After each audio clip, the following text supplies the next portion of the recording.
विज्ञान भाग 2 या विषयामधील 10वा पाठ विद्युत प्रवाह आणि त्याचे परिणाम या पाठातील प्रश्नोत्तरांचा अभ्यास या तासाला आपण करणार आहोत। त्यातील पहिला प्रश्न असा आहे, विद्युत मंडलातील पुढील घटकांची संकेत चिन्हे काढा। जोडलेल्या तारा, बंद स्थितीतील स्विच, बल्ब, विद्युत घट, चालू स्थितीतील स्विच आणि बॅटरी।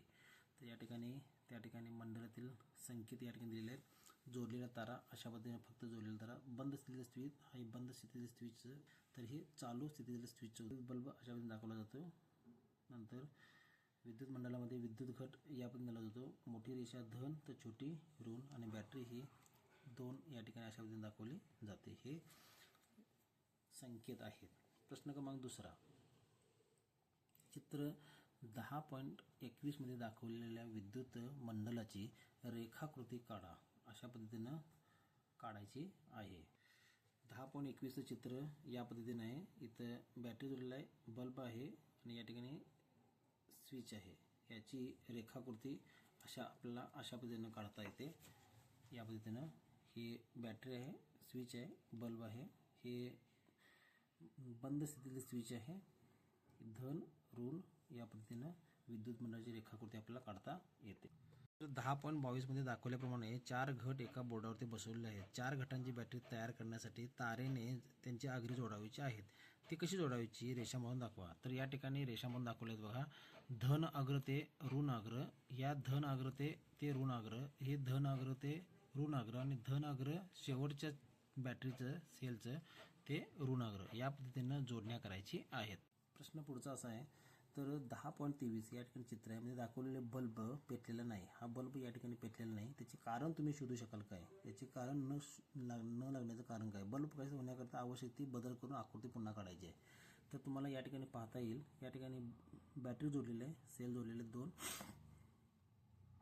धन आहे ऋण आहे, धन आहे ऋण आहे, दोन्हीचे अग्र एकाच ठिकाणी जोडलेले असल्यामुळं या ठिकाणी आणि स्विच चालू स्थितीत असला तरी सुद्धा या ठिकाणी करंट किंवा विद्युत धारा यातून वाहू शकत नाहीत। यासाठी हा सेलचं तोंड याकडे करणं गरजेचं आहे आणि या ठिकाणी इकडं धन याबद्दल ऋण अशा पद्धतीने करायला पाहिजे।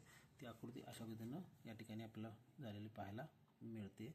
ही बॅटरी आहे, या बॅटरीचं अग्र एकाच ठिकाणी केलेल्या दिशेने केलेलं आहे। धन ऋण या पद्धतीने बॅटरी जोडल्यानंतर बल्ब प्रकाशित होतो स्विच चालू स्थितीमध्ये केल्यानंतर।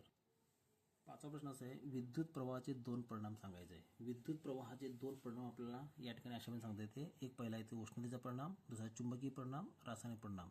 याचं थोडक्यात या ठिकाणी सांगितलेलं आहे एक्सप्लेनेशन। विद्युत प्रवाह वाहताना तार गरम होते आणि त्याचा उपयोग हीटर किंवा इस्त्रीमध्ये केला जातो। चुंबकीय परिणामाचा या ठिकाणी कसा होतो, तर विद्युत प्रवाह वाहणाऱ्या तारेभोवती चुंबकीय क्षेत्र तयार करते। याचा उपयोग कुठे होते, तर विद्युत मोटरमध्ये या ठिकाणी उपयोग करतात। आणि रासायनिक परिणाम काय, तर द्रवातून विद्युत प्रवाह गेल्यास रासायनिक बदल होऊन येतात आणि याचा उपयोग कुठे करतात, विद्युत अपघटन क्रियेमध्ये किंवा इलेक्ट्रोप्लेटिंग करण्याकरता हे विद्युत प्रवाहाचे 1-2-3 परिणाम या ठिकाणी दाखवलेले आहेत। पुढचा प्रश्न असा आहे, तारेमधून विद्युत प्रवाह जाऊ दिल्यास तारेजवळ ठेवलेली दक्षिणोत्तर स्थिर असलेली चुंबक सूची विचलित होते का? स्पष्ट करा। तर याचं उत्तर देण्याचा प्रयत्न या ठिकाणी केलेला आहे। जेव्हा तारेमधून विद्युत प्रवाह नसतो तेव्हा पृथ्वीच्या चुंबकीय क्षेत्रामुळे चुंबक सूची दक्षिणोत्तर स्थिर असते। मात्र तारेतून विद्युत प्रवाह सोडला की तारेभोवती चुंबकीय क्षेत्र तयार होते। या नवीन चुंबकीय क्षेत्राचा पृथ्वीच्या चुंबकीय क्षेत्राशी संयोग होतो। म्हणजे 2 चुंबकीय क्षेत्राचा एकमेकांशी संयोग होतो। परिणामी चुंबक सूचीवरती कार्य करणाऱ्या एकूण चुंबकीय क्षेत्राची दिशा बदलून ती चुंबक सूची विचलित होते। हे त्याचं सविस्तरपणे उत्तर या ठिकाणी दिलेलं आहे। पुढचा प्रश्न असा आहे, चित्र 10.24 मध्ये दाखवलेल्या विद्युत मंडलातील स्विच बंद असल्यास चुंबक सूची विचलित होईल काय? बंद असल्यास, हे स्विच बंद असल्यास, हे ओपन आहे म्हणजे बंद आहे, ते चुंबक सूची या ठिकाणी ही चुंबक सूची विचलित होईल काय? तर त्याचं उत्तर असं आहे, तर नाही। तर विद्युत घट नसल्याने या ठिकाणी विद्युत घट कुठे जोडलेले नाहीत, चुंबक सूची विचलित होणार नाही। विद्युत घटाचं या ठिकाणी दिलेलं नसल्यामुळं चुंबक सूची विचलित होणार नाही। या ठिकाणी विद्युत घट कुठेच दिसत नाही आपल्याला। पुढचा प्रश्न असा आहे, रिकाम जागा भरा। पहिला आहे, विद्युत घटाच्या संकेत चिन्हामधील लांब रेषा त्याचे धन अग्र दर्शविते। दोन किंवा अधिक विद्युत घटांच्या जोडणीला बॅटरी असे म्हणतात. तिसरं आहे, विद्युत हीटरचे स्विच चालू केले असता त्यातील तापक तंतू किंवा इलेमेंट्स त्याला असं म्हणतात, हा भाग लाल होऊन उष्णता उत्सर्जित करतो. चौथा आहे, विद्युत प्रवाहाच्या औष्णिक परिणामावर आधारित असलेल्या सुरक्षिततेसाठी वापरल्या जाणाऱ्या उपकरणाला विद्युत तारिणी किंवा फ्यूज असे म्हणतात. प्रश्न 9 असा आहे, खालील विधाने बरोबर की चूक ते ओळखा. पहिला प्रश्न आहे, दोन विद्युत घटांची बॅटरी तयार करण्याकरता एका विद्युत घटाचे ऋणाग्र दुसऱ्या विद्युत घटाच्या ऋणाग्राला जोडतात. हे चुकीचं उत्तर आहे. दुसरं आहे, बी, एका विद्युत तारणीमधून विशिष्ट मर्यादेपेक्षा जास्त दाबाचा विद्युत प्रवाह वाहल्यास तार वितळून तुटते. हे उत्तर बरोबर आहे.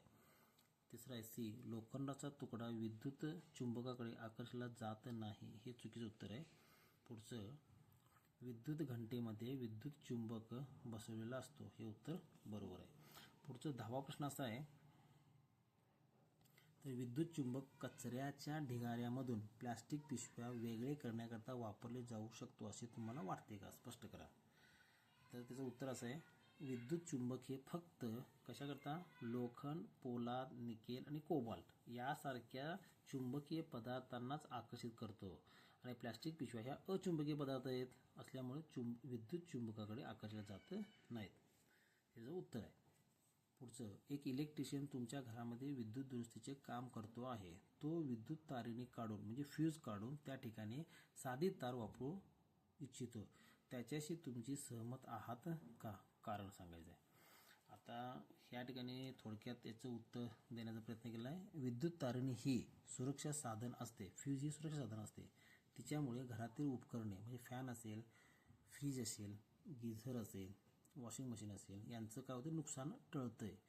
जेव्हा जर विद्युत तारिणी असल्यामुळं या उपकरणं सुरक्षित राहतात आणि आग लागत नाही घरामध्ये, विद्युत धक्का बसत नाही. मात्र त्याऐवजी जर का तार वापरल्यास वायरमधून सतत विद्युत प्रवाह वाहत राहतो आणि परिणामी तार गरम होऊन आग लागू शकते, उपकरणे जळू शकतात, जीवितहानीची शक्यता वाढते. म्हणून फ्यूजऐवजी तार वापरणे अधिक धोकादायक असते.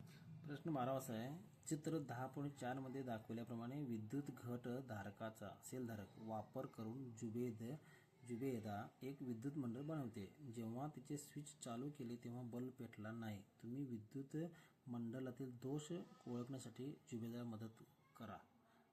आता 10.4 जे आहे की चित्र याच्यामध्ये फक्त सेल जोडलेले आहेत. या ठिकाणी वायर ओपनच आहे. या ठिकाणी वायर ओपन आहे. याच्यामध्ये बल्ब जोडणं आवश्यक आहे. तो बल्ब कशा पद्धतीने जोडलेला आहे हे उत्तर आपण थोडक्यात पाहूया. वरीलप्रमाणे ओपन स्थितीत असलेले वायर्स आहेत. त्याचं उत्तर असं आहे, तर या ठिकाणी हे सेल आहेत, प्लस मायनस या पद्धतीने जोडले आहेत. इथं वायर्स जोडले आहेत. ते वायर स्विचला जोडलेले आहे. एस म्हणजे स्विच आहे. या ठिकाणी तो सूची केलेली आहे. एस म्हणजे स्विच आहे, बी म्हणजे बल्ब आहे, सी म्हणजे ही जी बॅटरी आहे सेल आणि डब्ल्यू म्हणजे वायर्स आहेत. हे वायर जोडलेले आहेत. हे ज्यावेळी बंद स्थितीत असलेले स्विच आहे, जेव्हा हे चालू केलं जाईल तेव्हा हा जुबेदाला बल्ब पेटलेला तुम्हाला दिसून येईल. पुढचं या ठिकाणी आहे चित्र 10.25 मधील विद्युत मंडळामध्ये म्हणजे या विद्युत मंडळामध्ये जेव्हा स्विच बंद असते तेव्हा कोणताही एखादा बल्ब पेटतो का? आता स्विच ही जर बंद स्थितीमध्ये आहे, ह्यातला बल्ब पेटेल काय? यातून विद्युत धारा वाहणार नाही, त्यामुळे बल्ब कुठलाच पेटणार नाही. हे त्याचं उत्तर आहे, म्हणजे नाही दिलेलं आहे. आणि दुसरं, जेव्हा स्विच चालू असतो तेव्हा बल्ब ए, बी, सी यांचा प्रकाशित होण्याचा क्रम काय असेल? तर बल्ब ए, बी, सी यांचा प्रकाशित होण्याचा वेग यांचा क्रम काय असेल? तर पहिला इथून सी, बी आणि ए असं पेटणं आवश्यक आहे. मात्र हे बल्बचं विद्युत धारेचं स्पीड, इलेक्ट्रॉनचं स्पीड अतिशय वेगवान असल्यामुळं बल्ब साधारणतः एकाच वेळी प्रकाशित होतात. म्हणून याचं एकाच वेळी बल्ब प्रकाशित होतात हे त्याचं उत्तर आहे. धन्यवाद.